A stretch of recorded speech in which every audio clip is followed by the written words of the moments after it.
नमस्कार, सभी बच्चों का स्वागत है।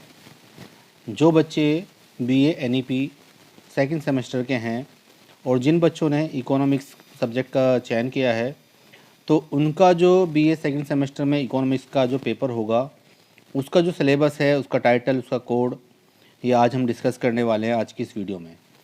तो क्योंकि उनके अब एग्ज़ाम स्टार्ट होने वाले हैं, तो आज की ये वीडियो उनके लिए बहुत ही इम्पोर्टेंट है।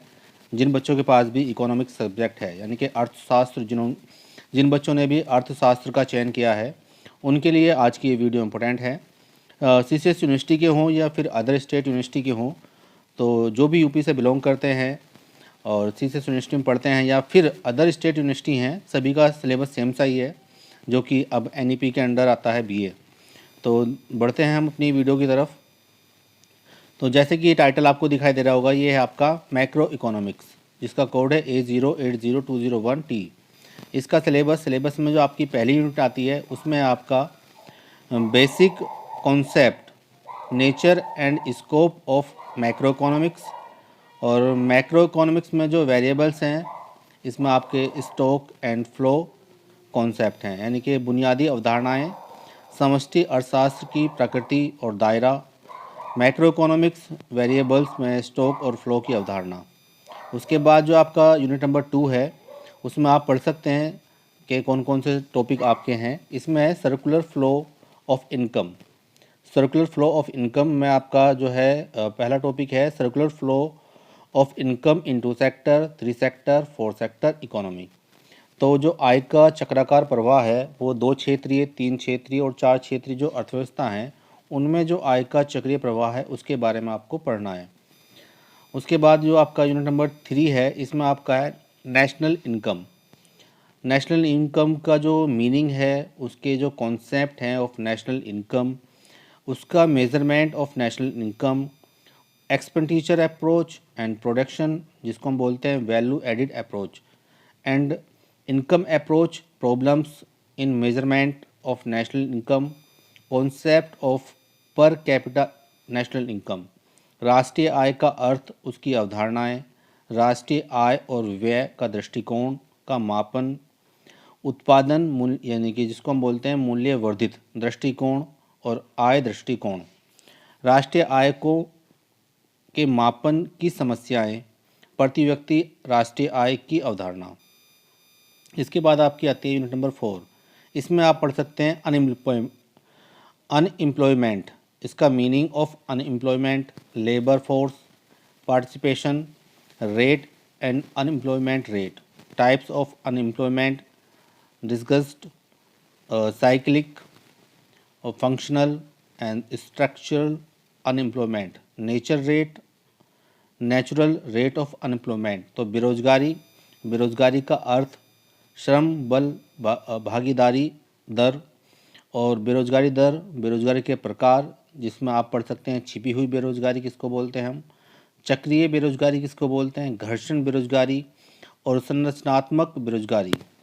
उसके बाद इसमें है आपका बेरोजगारी की प्राकृतिक दर क्या होती है।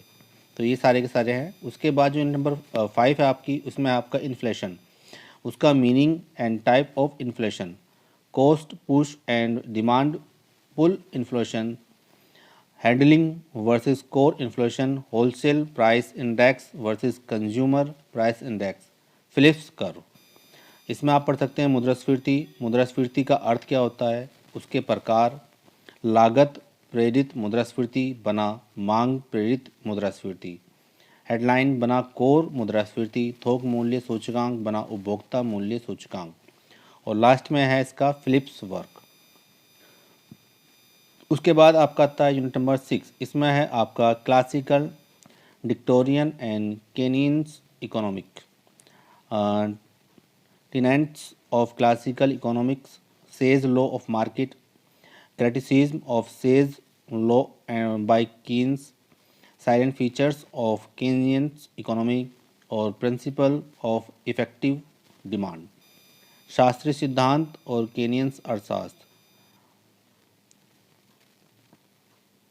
शास्त्रीय अर्थशास्त्र के सिद्धांत, बाजार का नियम, कीन्स द्वारा से के नियम की आलोचना, बाजार का से का नियम। उसके बाद है इसमें किन्स द्वारा से के नियम की आलोचना और केनियंस अर्थशास्त्र की मुख्य विशेषताएं, प्रभावी मांग सिद्धांत। तो ये सब आप पढ़ सकते हैं, इसके टॉपिक हैं। उसके बाद जो इसमें आपका है यूनिट नंबर 7, उसमें है आपका consumption and investment. Consumption function क्या होता है, उसके बाद average and marginal propensity to consume, determinants of consumption, expenditure, investment, autonomous and induced investment, determinants of investment, marginal efficiency। इसमें है आपका उपभोग और निवेश, उपभोग फलन, औसत और सीमांत उपभोग प्रवृत्ति, उपभोग न्याय, उपभोग व्यय के निर्धारक, निवेश स्वायत्त और प्रेरित निवेश, निवेश के निर्धारक और पूंजी की सीमांत दक्षता। उसके बाद लास्ट में है इसका यूनिट नंबर 8, इसमें Keynesians theory of income determination, concept of average, aggregate demand and aggregate supply, investment multiplier, income. ये थोड़ा सा मिसप्रिंट हो रहा है इसमें। ये है आय निर्धारण की जो केन्स सिद्धांत हैं, उसमें कुल मांग यानी कुल आपूर्ति की अवधारणा, निवेश गुणांक, 2, 3 और 2 क्षेत्र और 3 क्षेत्र मॉडल में आय का निर्धारण, यानी कि 2 सेक्टर एंड 3 सेक्टर जो मॉडल हैं उनको आपको स्टडी करना है। तो ये जो टोटल 8 यूनिट आपकी बीए सेकंड सेमेस्टर का जो सिलेबस है उसके अंदर आती हैं। इसके बाद हम बारी बारी से एक एक यूनिट के नोट्स प्रिपेयर करके उनको मैं आपको बताऊंगा कि आप कहाँ से किस तरह से लिख सकते हैं। तो जुड़े रहें मेरे चैनल पर, आनंद टीचिंग अकेडमी पर। आज की वीडियो में यहीं तक, धन्यवाद।